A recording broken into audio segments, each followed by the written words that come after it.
Hi, and welcome to Physical Activity Quick Plays with Lisa Workman. If we haven't met, my name is Lisa. I'm a clinical exercise physiologist and kinesiologist with over 22 years of helping people move their bodies better and move their bodies more. And so today, in today's quick play, this is actually the second of my two-part series on this topic.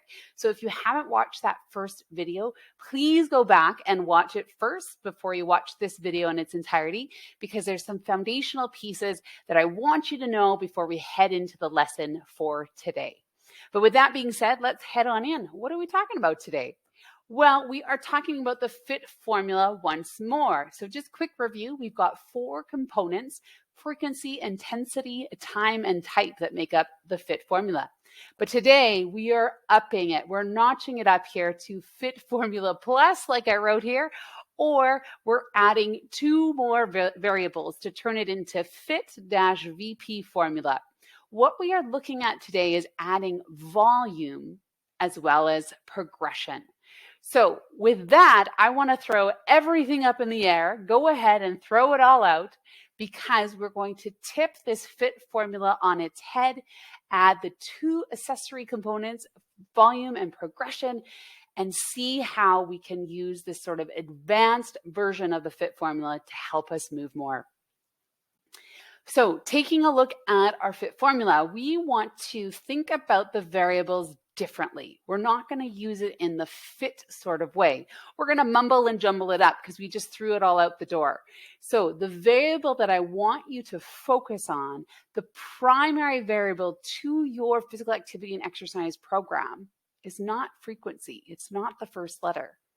It's actually type. So finding out what you want to do is paramount, whether that be walking, swimming, resistance training, yoga, Pilates, Tai Chi, anything, any variable, any type of activity is going to be the foundation of your physical activity and exercise plan. And this, again, remember, is based on your preferences and your likes and dislikes, maybe what you have access to. That's why it is the foundation, because you better pick something you want to do or you're not going to do it. The second variable that we want to look at, again, we're throwing it on our head, we've got frequency.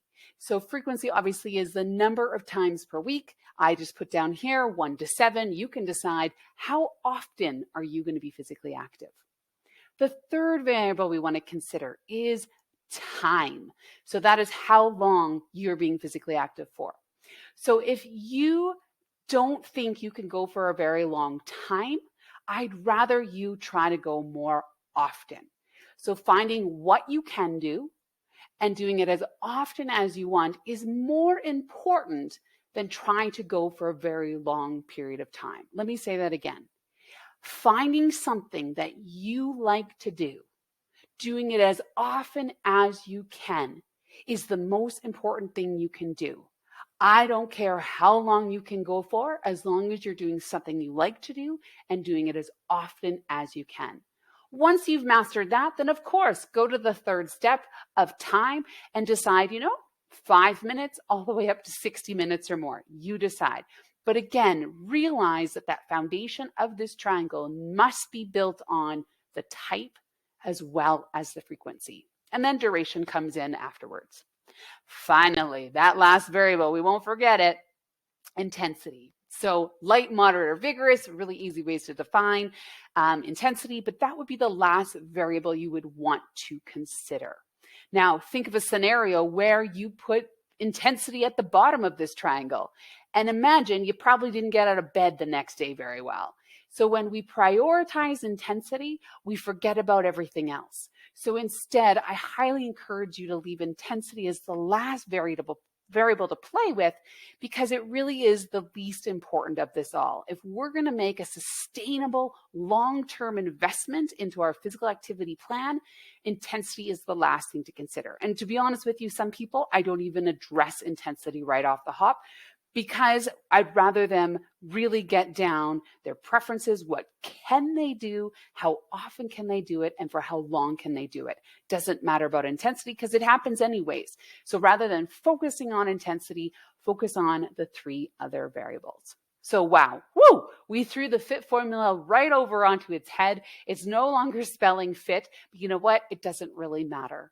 All I want you to take away here is this triangle and the importance of building a foundation for yourself, because that is what's going to give you success. All right, now the V and the P. Here we go. Hold tight. We're just about there. The V and the P. Volume is a product of minutes, time, or the duration times frequency. So minutes times the number of times you do something in a week.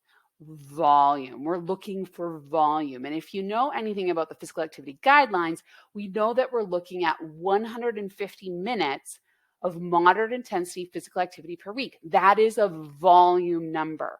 And we find it by multiplying our frequency by our duration. So again, we're taking that FITT formula to the next level and providing you a specific volume to look for when we know the evidence says that if we do 150 minutes a week, we are going to get health benefits. So keeping that in mind, the V in the VP is volume, and that we're looking at growing the volume. Again, it loops back to the fact that intensity is not part of the equation, at least not at this level. That's for another video, again, another time. But frequency and time, or frequency and duration, are going to build your volume. And then finally, last thing here is progression.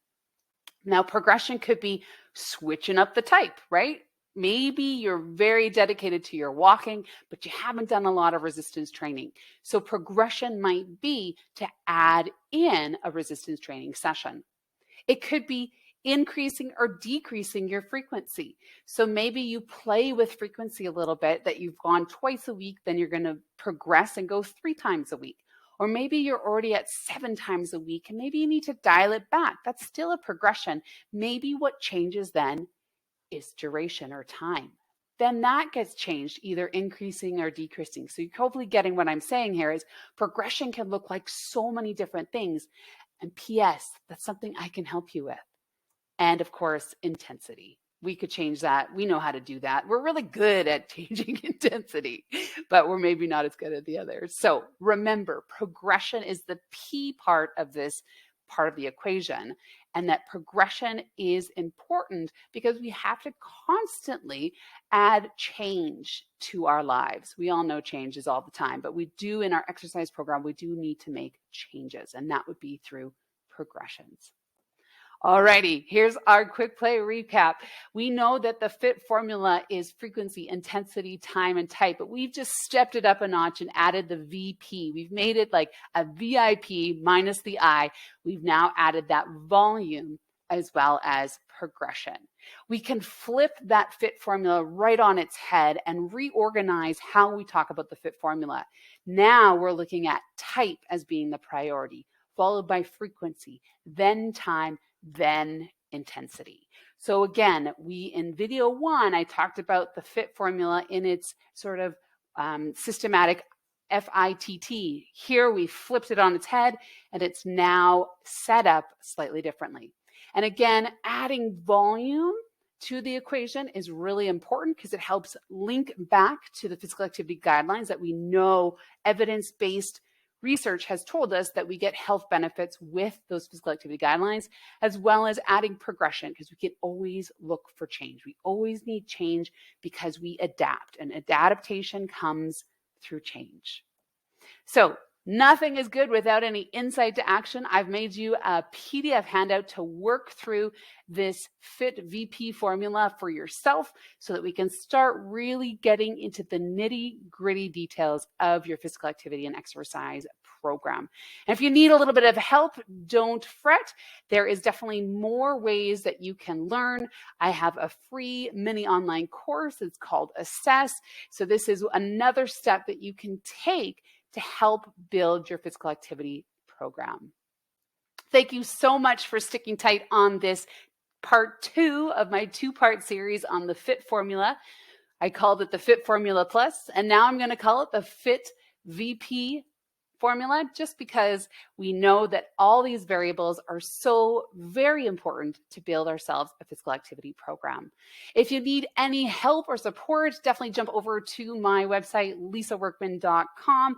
I am definitely here to support you in your physical activity journey. Good luck, and I can't wait to hear from you.